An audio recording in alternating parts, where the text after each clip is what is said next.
Jana Ranjana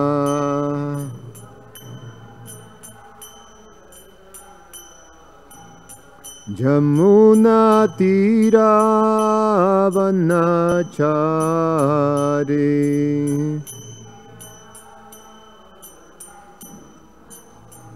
Jamuna Tira Vanachari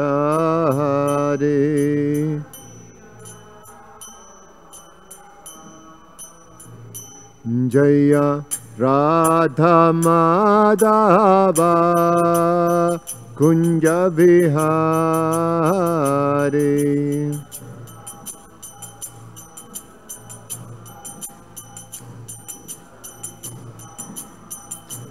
Jaya Radha Madhava Kunja Vihari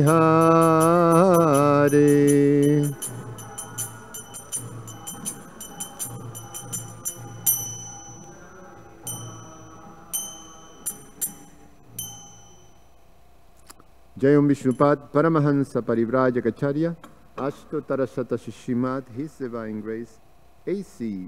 Bhaktivedanta Swami Srila Prabhupada Ki Jayam Vishnupad Paramahansa Parivrajacharya Ashtotarashata Srimad His Divine Grace Bhaktisiddhanta Saraswati Goswami Maharaj Srila Prabhupada Ki Ananta Koti Vaishnava Vrinda Ki Grantara Shrimad Bhagavatam Ki Nitai Gaura Premanandi.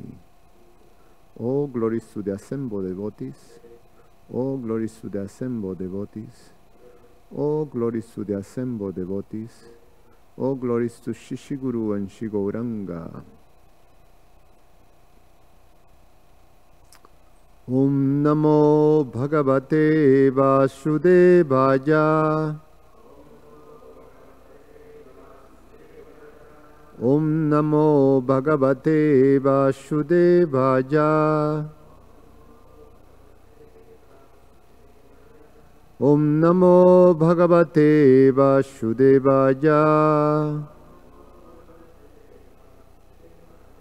Reading from Srimad Bhagavatam, Canto 10, the Summon Bonon, Chapter 7, the killing of the demon Trinivarta, text number 6. Autani kautsu kyamana manaswini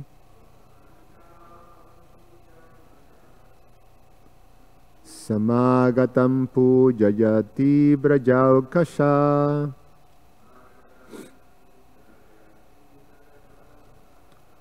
naiva srinodvairuditam sutasya cha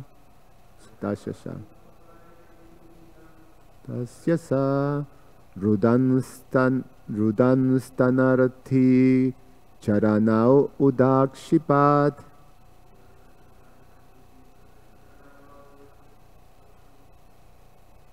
autani kausu kyamana manaswini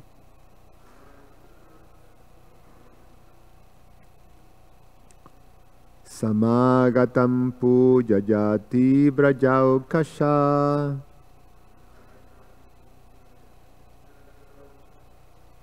Naiva srinodvairuditam sutasya sa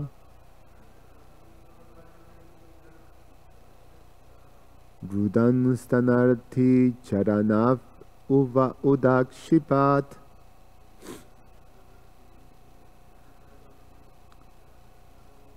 Autani kautsu kyamana manaswini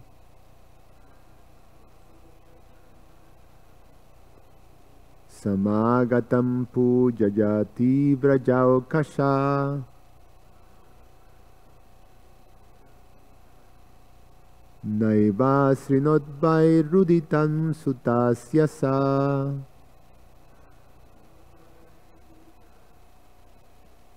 Rudanstanarthi charanab udakshipat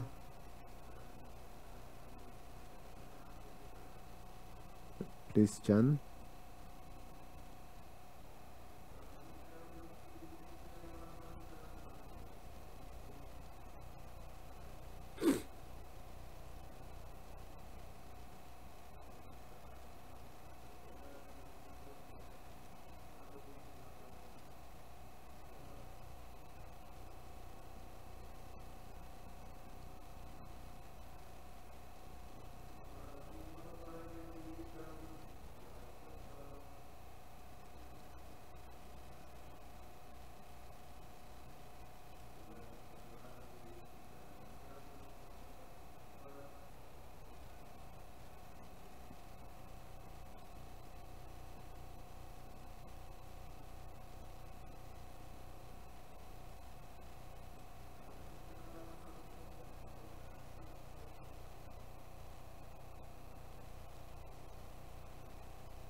Rudan stanarthi charanap udakshipat.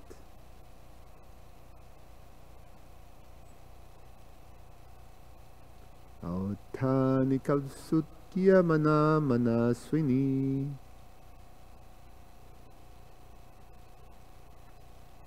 Samagatam pujajati vrajaukasha. Naiva shinot vairuditam sutasyasa. Rudan stanarthi charanap udakshipad. Autanika autsukya manaha. Mother Yasoda was very busy celebrating the Uttama ceremony of her child.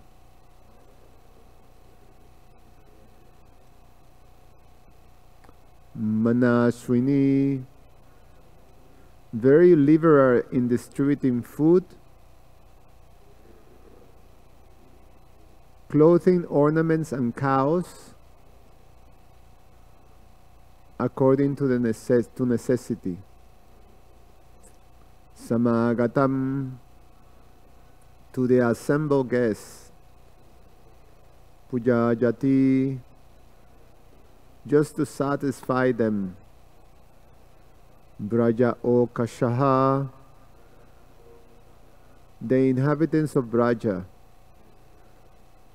Na, not. Eva, certainly. Asrinot, did her. By, indeed.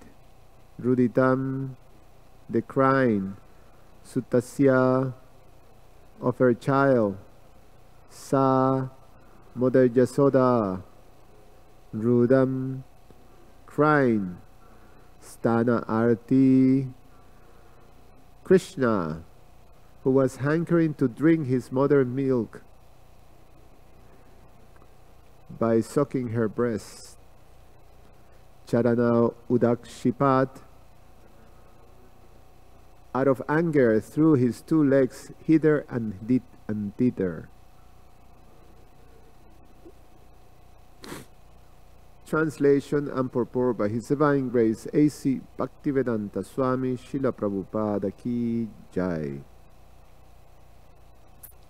The liberal Mother Yasoda, absorbed in celebrating the Uttana ceremony, was busy receiving guests, worshipping them with all respect and offering them clothing, cows, garlands, and grains. Thus she could not hear the child crying for his mother. At that time, the child Krishna, demanding to drink milk of his mother's breast, angrily threw his legs upward. Purport. Krishna has been placed underneath a household handcar, but this handcar was actually another form of the Shakatashura, a demon who had come there to kill the child. Now, on the plea of demanding to suck his mother's breast, Krishna took the opportunity to kill the demon.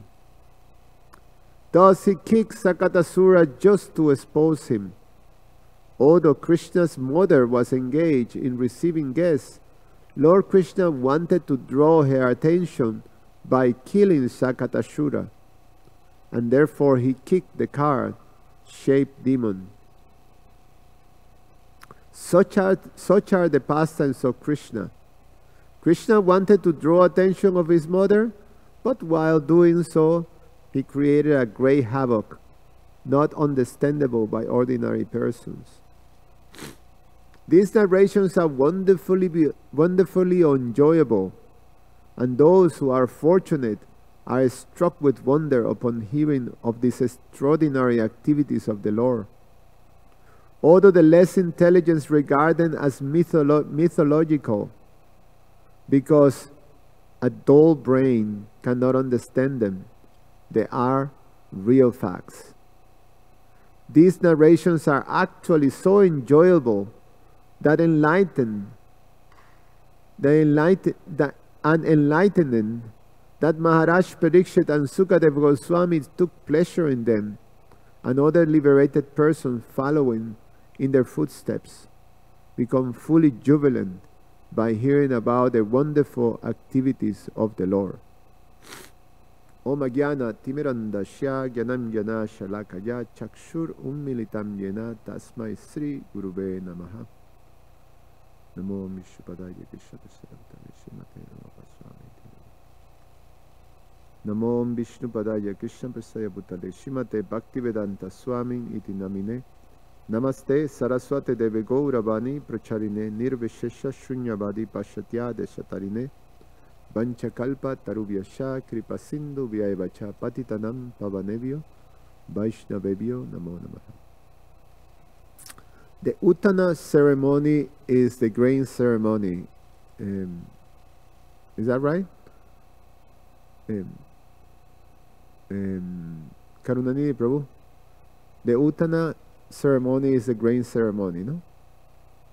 It's when you give the first grain to the child. Uttana.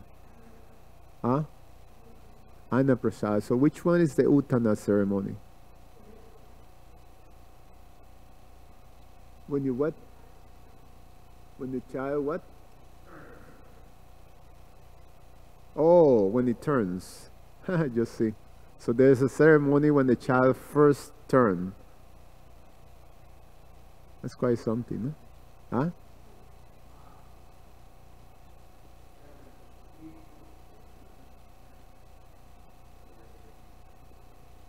Uttana. So it's when it goes, you know, yes. That's nice. So the child, Krishna, was able to turn, and then there is this wonderful big ceremony in which Mother Yasoda is giving very lavishly to the guests cows and grains and all kinds of goods, clothing. So just see how opulent and how wonderful this culture is, and just by the child turning. Anyway, the main point is, well, a little bit of the story.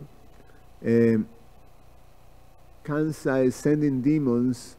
One of these demons is this Sakatasura, who is explained that it's a ghost demon. It's actually, you cannot see him. He's in a subtle form. But his purpose was to kill Krishna. So he sneaked in this festival that is taking place, and he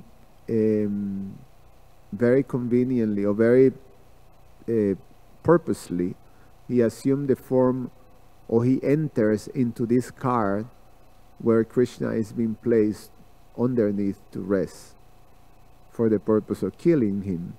But Krishna killed him first. So, and the way he did was that he kicked the car, and once the car was kicked, the whole thing just got destroyed. So there was this big explosion. This car was filled with all kinds of utensils and pots and all kinds of kitchen things and cooking things and like that. And when it was kicked, everything went flying. The car was completely destroyed. The demon was killed in the process.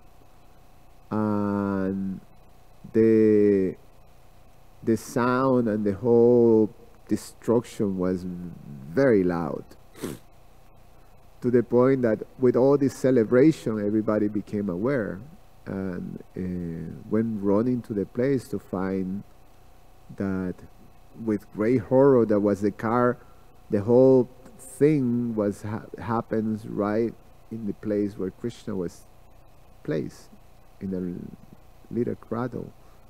So of course Mother Yasoda was very anxious, but they found that Krishna was no problem, very happy. Now Prabhupada drew our attention that Krishna's main purpose was not to kill the demon, but was to bring attention to his mother that he wanted to drink her milk. So he was a little frustrated because he was crying for the milk, but Mother Yasoda could not hear, so he became angry.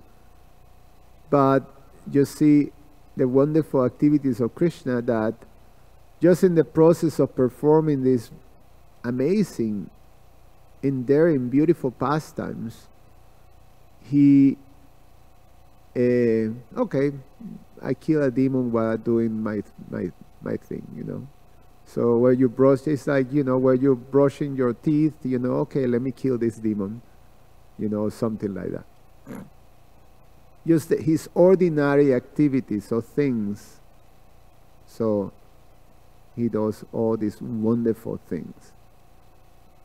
In other words, it was not his main purpose. And that is also brought out in the explanation of the Paritranaya Shadunam Vinashaya Chaduskritam verse, that Krishna's main purpose is not to kill the demons. Is to give pleasure to the devotees, is to reciprocate with the devotees. The demons, secondary thing, okay, so they have to be done, so he do it, but his main activity is to reciprocate and to give pleasure to the devotees. Now the combination of these two things is just very endearing and very enjoyable. It touches the heart, it attracts anyone to these beautiful narrations. The combination of these loving exchanges and the amazing heroism of actually dealing with this series of powerful demons.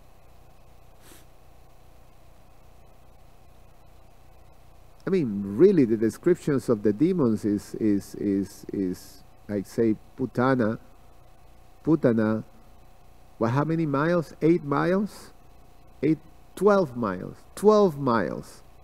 12 miles. Now, think about it. 12 miles is from here to where?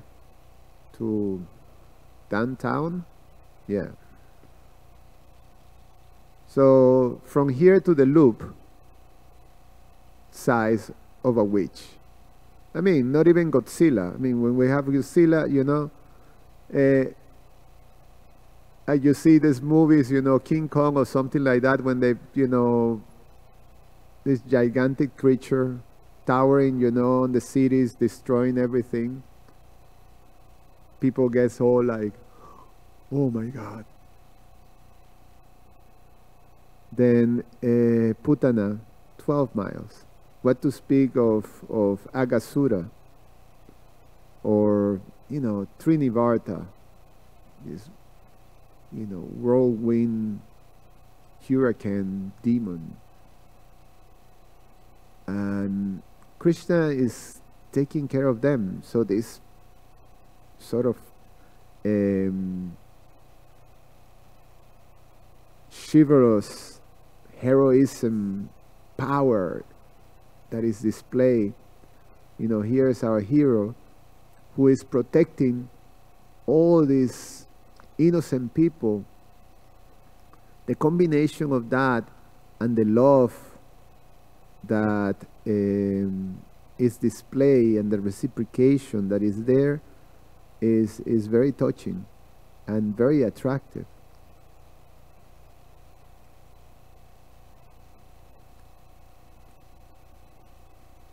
And Prabhupada makes the strong point that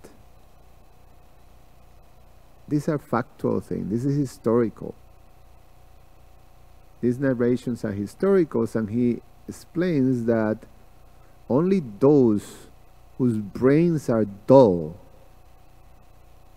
and he says, less intelligent with a dull brain, don't believe this. Now, let's think about it. What allows to believe in Krishna's pastimes and accept them as historical, as facts?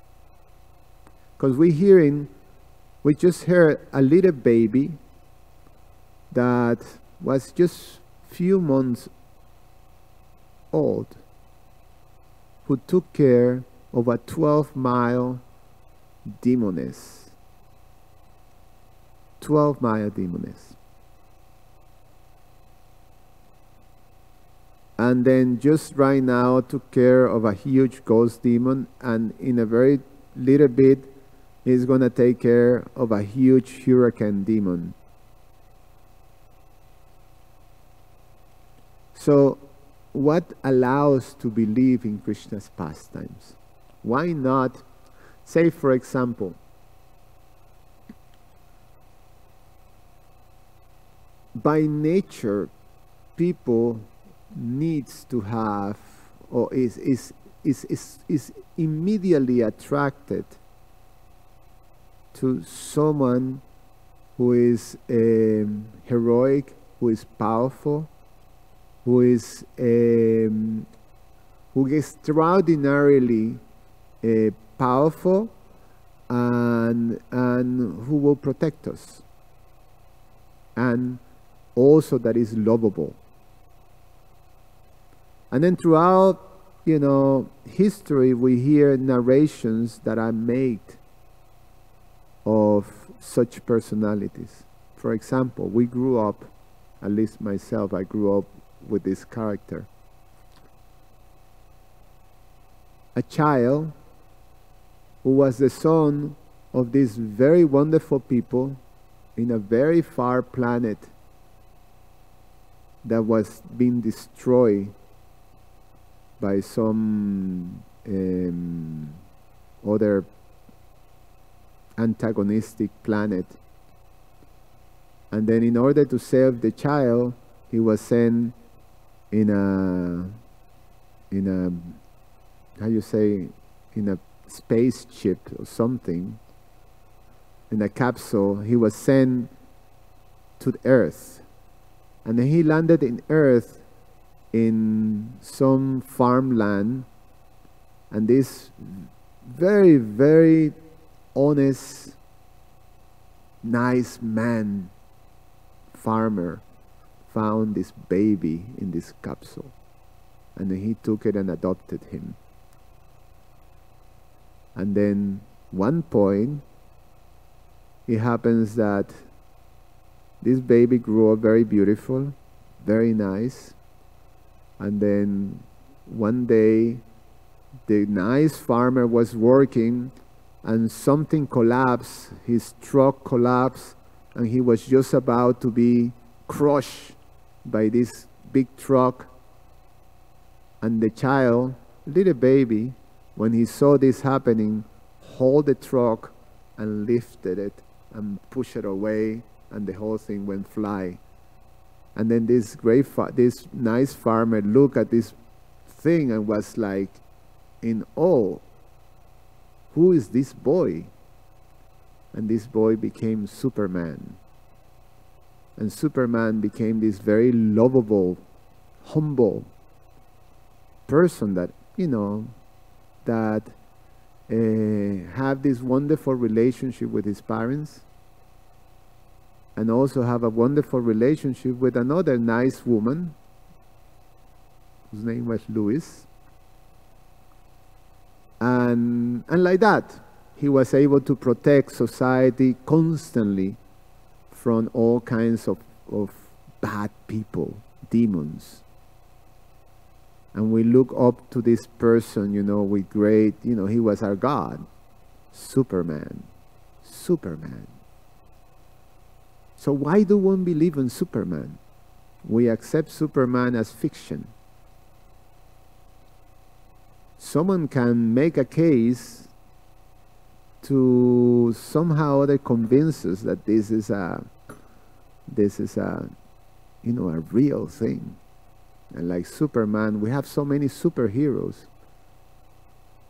And most of them are very lovable too. In recent times, you know, the ones that you grew up with, there is many of you at least, in a very, very far galaxy, blah, blah, blah, blah. Then there is this also boy that was placed, you know, to grow with farmers because this was this evil kingdom, you know, trying to destroy the whole, take or conquer everything. His name was Luke Skywalker. And he became a great hero to protect, you know, he was part of this, you know, protecting society, the Jedi. So we hear about these things. But we accept it. It's fiction. Why? Because these are things that is, you know, we understand. You know, there's no such a thing of a man that can fly. Or there's such a thing that man who has, you know, a laser vision and can burn, you know, something out of his vision, or he have the power of, you know, whatever. He can, these extraordinary powers that can stop a rocket or something like that. It's fiction. And when we hear ancient books that narrate of these very extraordinary personalities with powers, such as I don't know, Zeus, or even in the narration of the Mahabharata, when we hear about Bhima, who had the strength of 10,000 elephants. What is this? 10,000 elephants. You know, put 10,000 elephants together and see what kind of thing they can push. I mean, and then you give that strength to a man. We call that mythology.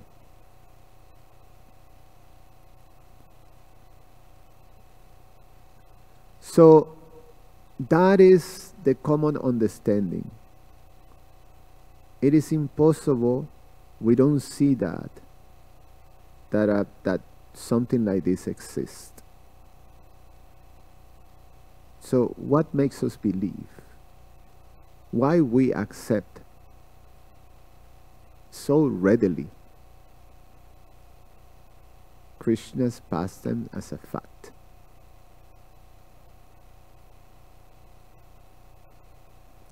And what doesn't allow someone to also accept that? Oh, well, let's see. You know, we grew up in the same culture and environment of most people that don't accept this, that won't accept.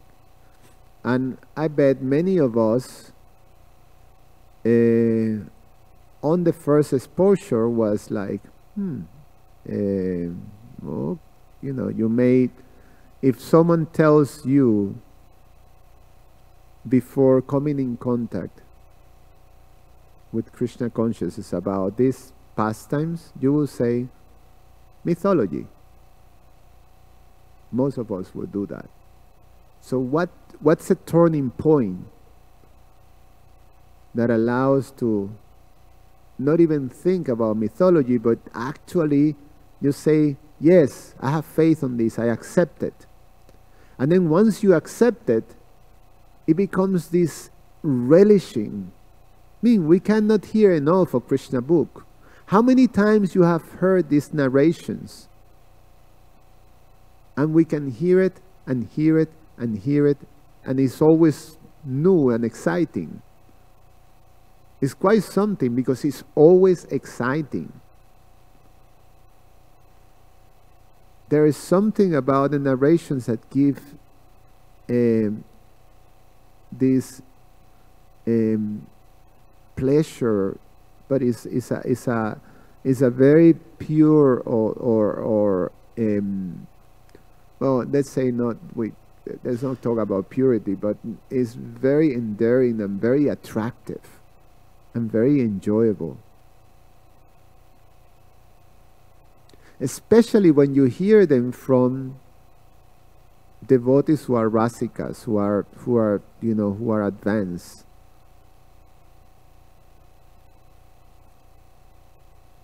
Devotees who are advanced, when they narrate in these pastimes, people get entranced. It becomes, a religious experience. So what was that turning point? What was that turning point, and how that turning point is possible? It is possible when we come in contact with a pure devotee. Through the devotee, we're being given the capacity to actually receive this. So, because of Srila Prabhupada presenting Krishna's pastime to the world, and we have the fortune to come into contact with Srila Prabhupada's teachings, Srila Prabhupada's books, that it became possible for us to accept. So it is the contact and association with a pure devotee of the Lord that allows these shifts, of this transformation, or this capacity to receive and to understand and to enter into to have the faith in accepting Krishna's pastime, to understand it. And that is what Krishna explains in the 4th chapter of the Bhagavad Gita, that those who are seers of the truth, the Tattvadarshis, they are the one who is going to, if you want to receive transcendental knowledge, you go to them, or you somehow be that when that contact happens. And then, what is transcendental knowledge? Krishna gave in a nutshell is Jamma Karma Chame Divyam, is to be able to understand Him in truth. Jamma Karma Chame Divyam Evan Jod Veti Tattvataha, in Tattva, to understand Him in truth. Transcendental knowledge means to understand Krishna's appearance and activities that are divine, and understand Him in truth, the divinity, the true divinity of His activities. That's transcendental knowledge. So that's what we learn immediately in contact with a pure devotee. So we receive that knowledge, and we start to go deeper and deeper and deeper until that knowledge becomes realized, when we actually fully understand it in truth. Right now, we're just going into the tip of an iceberg of the absolute truth. And as we're going maturing in Krishna consciousness, we're going deeper and deeper into that ocean. But just that contact allows to have full faith,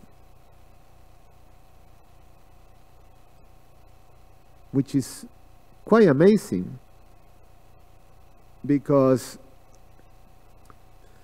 some of us, we not necessarily have this tremendous accomplished education like big professors or scholars or scientists that specialize in a study of this ancient text. Some of these great scholars of Vedic text, scholars of philosophy, professors, big scientists that are analyzing the universe, and they come across with different things like this. They consider all this as mythology. And Srila Prabhupada describes it as less intelligent, dull brain. And now, on the other side, someone who accepts and have faith on this is a very fortunate person who is actually not by inference, not dull and intelligent.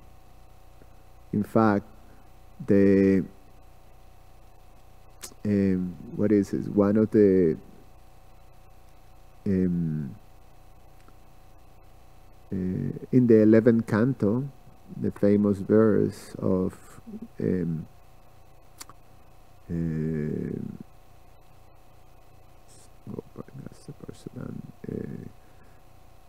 Krishna Varnan Tusha Krishnan Sangopangastra Parshadam Jayanti. No, what is that one? No, before that. Prayar Sankirtana. No, Sankirtana. Sangopangastra Parshadam. That something I've my brain is a little dull today, most of the time. But Sankirtan, those who worship through the Supreme Personality of Godhead through this process of Sankirtan, they're considered Yayanti hi Sumedha Saha. Sumedha Saha means very intelligent. So somehow or other, I may be a very simpleton, not a great deal of education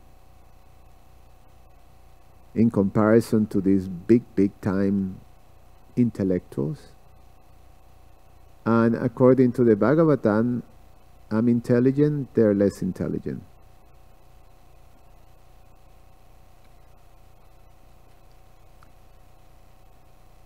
If you look from the external perspective, is like, what you talking about? Just be quiet. Huh?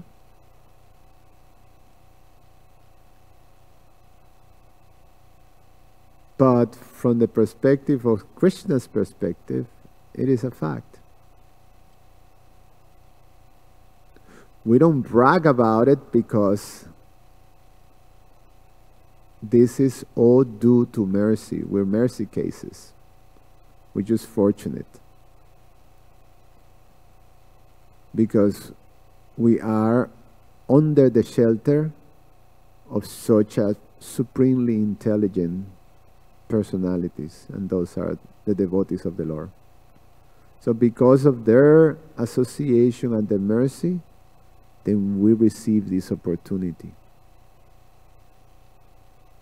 And they make our faith. By that contact, Shraddha is created.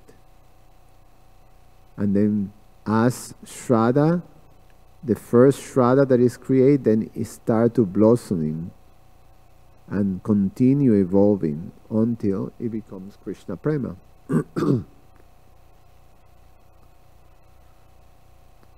So we see the evolution of that Shraddha. Each one of us experienced that. Each one of us is experiencing that. Because when we look back and we see, and actually sometimes quite fast, that this transformation happens.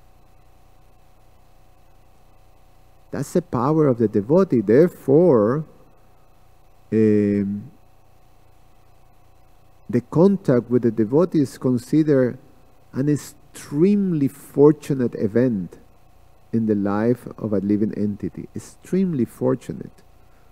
Is as fortunate as what a regular person will think of hitting the whatever the lotto. How you call that? The gambling thing, no?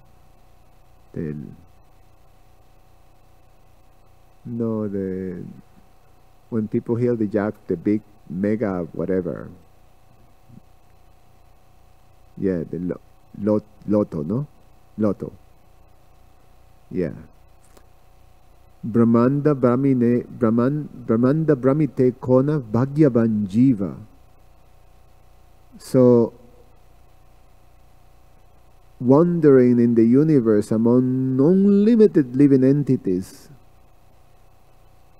wandering and wandering up and down this samsara wheel, this wheel of material existence, and then somehow or other one comes in contact with a pure devotee.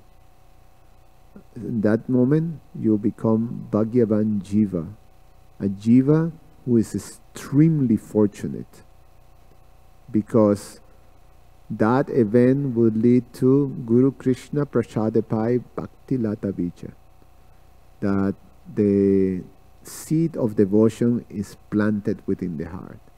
And that's how it's explained. That's how we can believe in these things. That's why we believe in these things. That's we can accept Krishna. And then it's so clear, it makes so much sense. So how is a little baby can do that? Well, we understand that baby is a pastime of the Supreme Being, the powerful being whom everything emanates. He is the supreme controller. All the potencies are manifested in full in his personality. And he is the same powerful being, the absolute personality of Godhead, in any manifestation that he takes. So as a baby, he is that supreme being, and he have all these powers.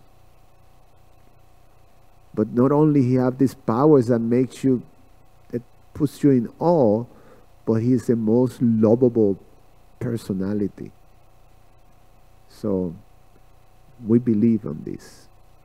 We believe and we have faith on that, and we look up to this great personality to actually connect with him, and being able, and our goal is to revive our dormant love, that dormant loving relationship that we have with him, to awaken to that loving relationship. So we are very fortunate. Any comments or questions? Yes, Keshava Kishore Prabhu. Thanks for the class, Subal. This is just a marginal comment about, you mentioned Star Wars and Luke Skywalker, and I don't know if you know that when it was released in 1976, George Lucas mentioned that that movie, because at that very moment was just one movie, not a whole saga, was based on the Ramayana. Joseph Campbell was his advisor and consultant, who was a scholar in religions, and it was based on the Ramayana. So it is partially true, the whole story. And yes. I was wondering also that if that little alien that came with the capsule would have come in this age, how would he get his green card with this administration? I was just thinking.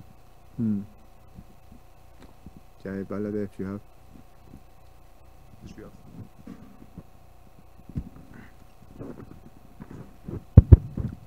Hare Krishna, Prabhu, and thank you for your class. You made a lot of nice points. especially the point that resonated that I like to comment, and maybe you could expand on it. Is that you have to speak a little closer to the mic. Okay. That usually doesn't happen. I don't need a mic usually. You were mentioning that faith is created especially by associating with pure devotees or rasika devotees, and they create that faith. And one thing that Lord Chaitanya, he says the same thing. He told Ramananda Roy, Shreya Made Kona Shreya Jivara Hoisar, Krishna Bhakta Sanghavina Shreya Nahi Ar. He asked Ramananda Roy, what is the most auspicious thing in this world? And of course, Ramananda Roy said is Krishna Bhakta Sanghavina, associating with devotees, because devotees create faith that Krishna's in control. Shastra Yute Sunipun Dridashada Yamra. Uttama Adhikari se Tadaye Samsada, one who's expert in logic and reasoning, who has Dridashada Yamra, unflinching faith that Krishna's in control. That person can transform the whole world, like Srila Prabhupada. And we see in Srila Prabhupada's life, we see how he developed that faith, created that faith. He didn't come out on the streets like most evangelical Christians say, Christ is God. If you don't follow him, you're going to hell. He just started chanting Hare Krishna.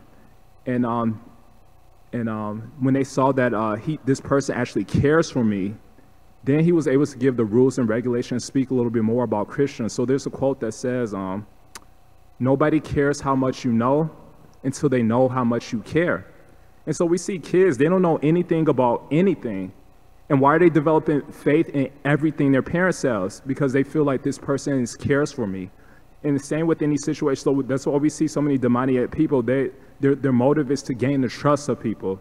That way, if I tell you something, you'll do some demoniac agenda for me, and I'll say it's good, etc. So my last comment is related to why most people would think, it's kind of related to this point, why most people would think Krishna's pastimes are mythological. So even if scientists and atheists, for argument's sake, even if they accepted, even if they accept Krishna's pastimes as non-mythological, but they'll certainly say, and they have an argument that the character and qualities of religionists are mythological. They see that they don't have the character. I see basically they're just as materialistic as me. So we see that faith is created through one's character and one's qualities, and not through one's knowledge, like you were mentioning. So what are some steps we could do to remind ourselves of this? Not that I could just quote so many shlokas or say, shut up, listen to me, I know more than you. I don't give a crap about you. Just like Ramachandra Khan, he says, how come people have more faith in Haridas Thakur than me? I have so much money, but I don't give a crap about people. So I can't understand why people don't, like me. Haridas Thakur didn't have money, but why did people have more faith in his words? Because he actually cared about people. So what are some steps we could do to remind ourselves like that? Because it's easy to forget so many things. We have Kali Yuga memories. So what are some steps we could do to maintain this understanding every day? In one sense, we can ask that same question to ourselves in terms of being able to create faith or to help bring this faith in other people.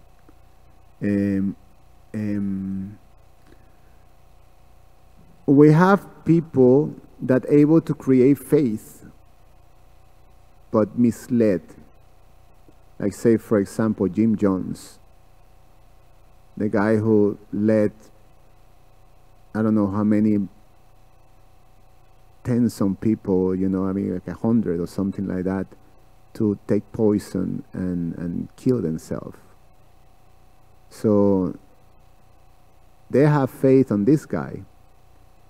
And he was telling me about, that about a world beyond this world, in relationship with God. And people have faith, so people can create faith. But then we hear from Srila Prabhupada, faith without knowledge is sentimentalism or fanatism. So the combination of faith and knowledge is the right thing. So, and then of course we have knowledge without faith. The scholars is dry speculation. So none of those give the real thing, which is Shraddha. So when you have a pure devotee, the pure devotee has knowledge and he has faith. And he's able to give us the faith and give us this transcendental knowledge. What is this transcendental knowledge? Is the tattva of Krishna. Remember that evan joviti tattvataha. So we receive that tattva, we receive transcendental knowledge. And that's the difference with, other cults and people that creates all this, and even major religions. They have very poor form of transcendental knowledge. There is some in there, in the scriptures, in the Bible, there is transcendental knowledge, but it's limited, it's more coded. Same in the other scriptures like that. So they require the teachings are more esoteric. There's esoteric schools of the other religions with saints like that. But very little people have access or to a line that is teaching the esoteric parts of the other religions. But we have that in our tradition. So in one sense, we can also see, okay, why I don't have the same power of, some of not even Srila Prabhupada, but even, some of Prabhupada's followers to actually create faith in others. I have some power, but it's much limited. And in one sense, the question, the answer to that is that we have to be honest. Our power lies on our honesty. That when we receive something and we're in the process of going deeper and deeper, but whatever I have, I'm supposed to share, and that's how I go deeper. It's a process of receiving and sharing. That's Lord Chaitanya's process. So I have to share what I have, what I've received. The things that are over my head that I have not already, fully realized, then I have to be honest. Meaning that I have to have a good understanding of where I'm at. Sometimes we have a not clear understanding where we're at. Sometimes it's a little over bloated, like that, in our enthusiasm, which is all right. It's just a sign of immaturity. It happens to most of us, especially in our beginning stages. We're trying to find ourselves. But the principle of honesty is there. So if I share what I have, that have a lot of power. Even if it's as simple as, what makes me, every day wake up and chant my rounds, because I'm doing that. So I share that. What makes me, like my favorite time of the day is sitting down and hearing the Bhagavatam class. I share that. Why do I like Kirtan? What does Kirtan does to me? It does something because we like it. I share that. But when it comes to much more deeper things that I hear and I accept with faith, but I don't necessarily have a grasp to it, then I refer, to the scriptures. So let me read this for you. Let me share this with you. this is what Prabhupada said, this is what Narada Muni says, this is what Shukadev Goswami said. I'm not, I cannot go much deeper in this because it's beyond my capacity, but I can refer you to read this or listen to this lecture of Srila Prabhupada or Prabhupada's followers who are expert on these things. So honesty is a key to be able to not only recognize in ourselves, to go deeper, but also to help others. To help others receive. It's a matter of sharing. So, it's Mataji.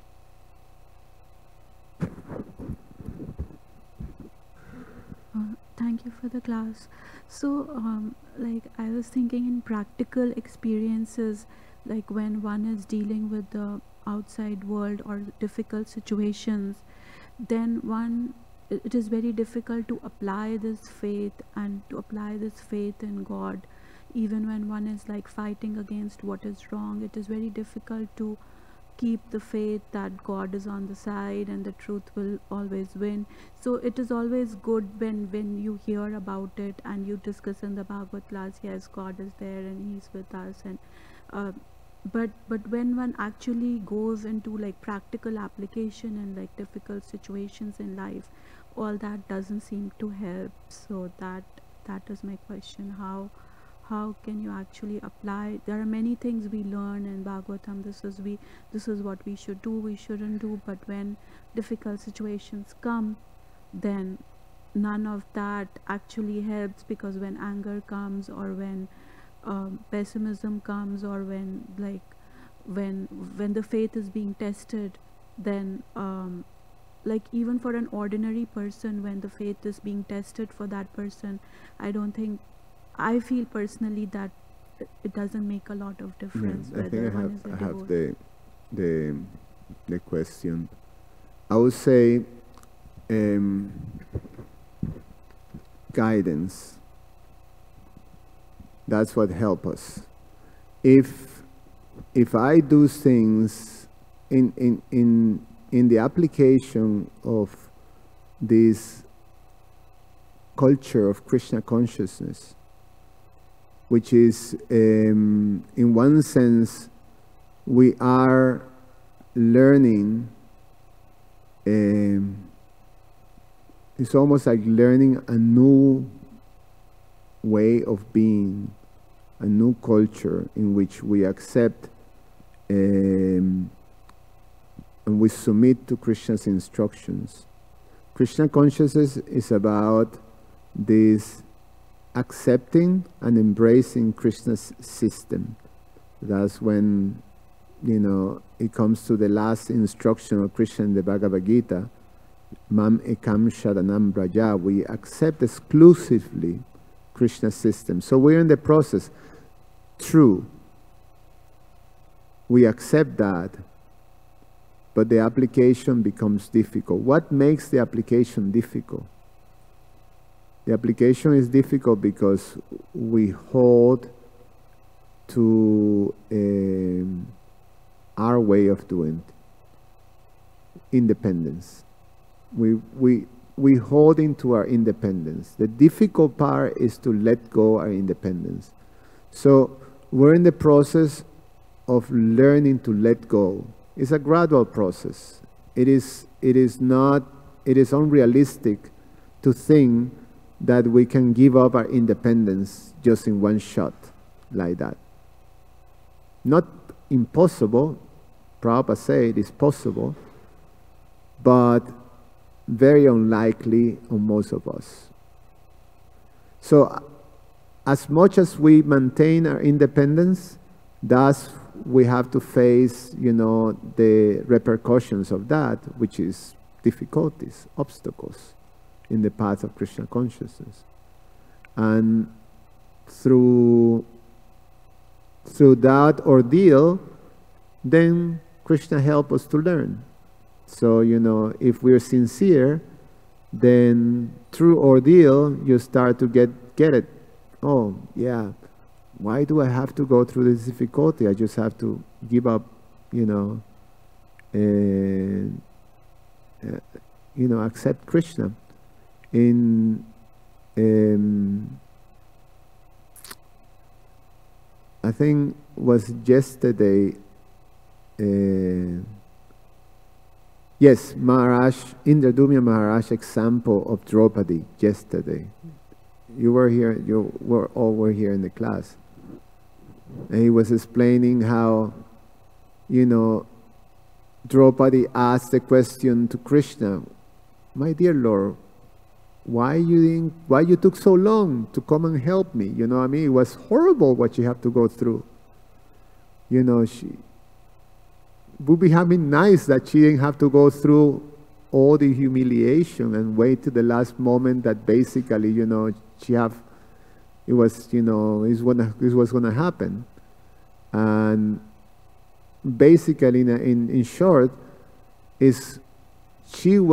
Krishna told her that she was trying in so many ways to make arrangements on her own to save herself. And only when it came to the point that she completely let go of her independence and just left her two arms and called for Krishna, please help me. That's when Krishna came to help fully. So as long as we try to do things on our own, then we're going to face. And according to the degree of our holding to independence, then it will be the degree of the obstacles that we have to face. So we have to continue trying to advance in the process of surrendering to accepting Krishna's system. And for us devotees, it's a natural evolution, is how we learn. I'm going to stop here because it's 8:43. So then we can talk on that. Thank you so much. Grantara Srimad Bhagavatam ki jai.